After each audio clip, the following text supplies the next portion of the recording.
Esta no es susceptible de constituirse pro parte. En el caso de obligaciones de hacer una obra, la obligación es indivisible, pero si el servicio que se presta se puede dividir por su número o medida, entonces es divisible. Según el vínculo jurídico, existen obligaciones civiles, tienen su frente en el ius civile, lo que daba origen a una actio civilis. Las acciones que emanaban de las obligaciones civiles eran perpetuas. Honorarias son aquellas que emanan del ius honorarium, por lo que solo son exigibles a través de una actio in factum. Naturales son obligaciones que no crean un derecho procesalmente eficaz, es decir, carecen de acción. Por lo tanto, si el deudor incumple, el acreedor no tiene medida procesal para forzarle a cumplir con lo que se comprometió o a entregar el equivalente monetario del objeto de la obligación. En stricto iuris son aquellas obligaciones que en caso de incumplimiento el juez debe valorar conforme a lo estrictamente pactado. De bona fidei. En caso de incumplimiento el juez tomará en cuenta las circunstancias que rodean al caso concreto para conocer cuáles son las obligaciones de cada parte. Las obligaciones unilaterales son aquellas obligaciones en las cuales solo se derivan obligaciones para una de las partes, es decir, el único que tiene deberes es el sujeto pasivo de la obligación y por lo consiguiente el único que tiene facultad de exigir el cumplimiento de dicha prestación es el sujeto activo. Sinalagmáticas son obligaciones en las que generalmente ambas partes tienen derechos y obligaciones recíprocas. Estas se pueden dividir como sinalagmáticas imperfectas y sinalagmáticas perfectas. Estas obligaciones se pueden transmitir, así como los créditos, medios utilizados en la transmisión de créditos. En los primeros tiempos de Roma no se concibe una transmisión de los derechos de crédito. Se opone a ello el propio carácter personal de las obligaciones romanas, o sea, la atadura de la propia persona que ésta implica, sobre todo por las severas consecuencias en donde el deudor arriesga no solo su libertad, sino su vida en caso de incumplimiento. De ahí que no le fuere indiferente su acreedor. Por delegatio nominis. Es una forma de novación en donde el contenido de la antigua obligación se traspasa a una nueva obligación, cambiando uno de los elementos, en este caso el acreedor. Por procuratio in rem suam.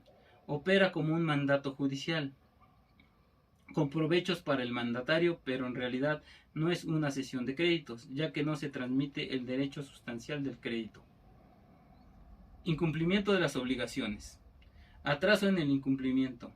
El efecto primordial de la obligación es que se cumpla. Sin embargo, el objeto de la obligación puede o no cumplirse.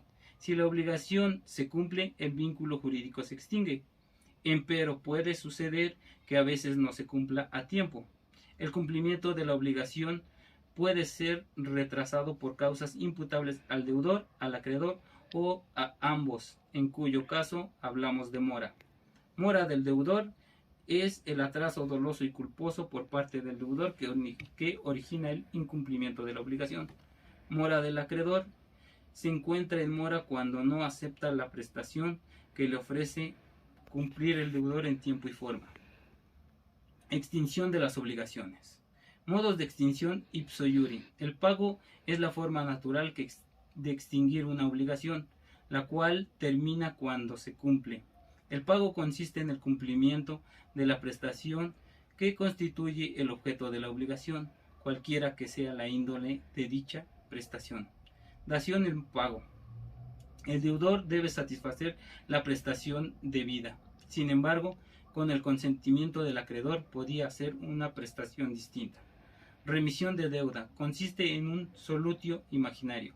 Es un pago ficticio que libera al deudor como si en realidad hubiera cumplido.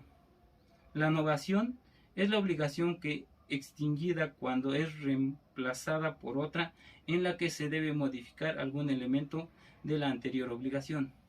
Existe confusión cuando la forma de extinción de las obligaciones en donde la misma persona reúne las cualidades de deudor y acreedor al mismo tiempo. Concurso de dos causas lucrativas. Es un modo de extinguir las obligaciones cuya prestación consista en dar una cosa cierta y determinada. Pérdida del objeto debido. En aquellas obligaciones cuyo objeto es específico y la cosa perece por caso fortuito o fuerza mayor. Capitis diminutio o muerte. No extingue la obligación.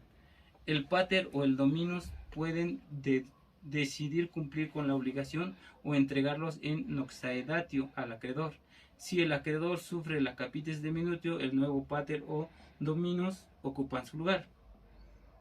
Mutuo desistimiento operan aquellas obligaciones que surgen por voluntad de las partes, ya que pueden por voluntad contraria disolver antes del cumplimiento de la obligación. Modos de extinción ope excepciones. Los modos de extinción ope excepciones son aquellos hechos que no extinguían directamente la relación obligatoria, sino que brindaban al deudor la posibilidad de oponer una exceptio al actio que ejercía el acreedor en tutela de su derecho de crédito, de modo que obtuviera la absolución de la pretensión judicial. De este modo, el acreedor ya no podía obtener judicialmente el objeto de crédito o su equivalente. Otras modalidades extintivas. Para que opere este modo de extinción de las obligaciones, el término y la condición resolutorias debían insertarse en la fórmula por el demandado para detener la acción de cobro contra él. Si el deudor no las insertase, el juez no las podía tomar en cuenta. Contrato.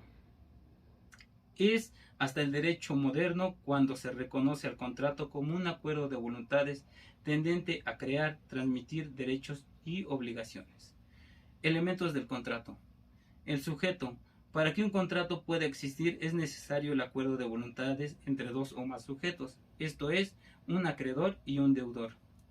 Capacidad jurídica. Para que el contrato sea válido es necesario que las partes cuenten con la capacidad jurídica necesaria. Cuentan con capacidad de goce los hombres libres y ciudadanos romanos. En cambio, para ser capaz de ejercer por sí mismos sus derechos es indispensable ser varones romanos mayores de edad, no sujetos a curatela.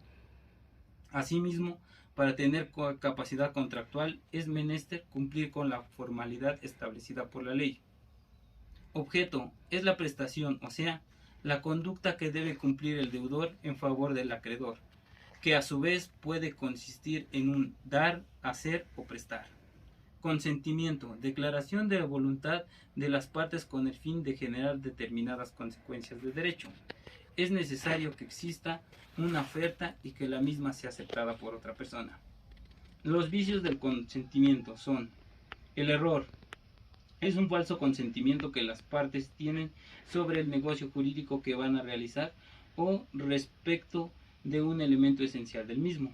El dolo es la maquinación antijurídica, maliciosa y fraudulenta que induce a una persona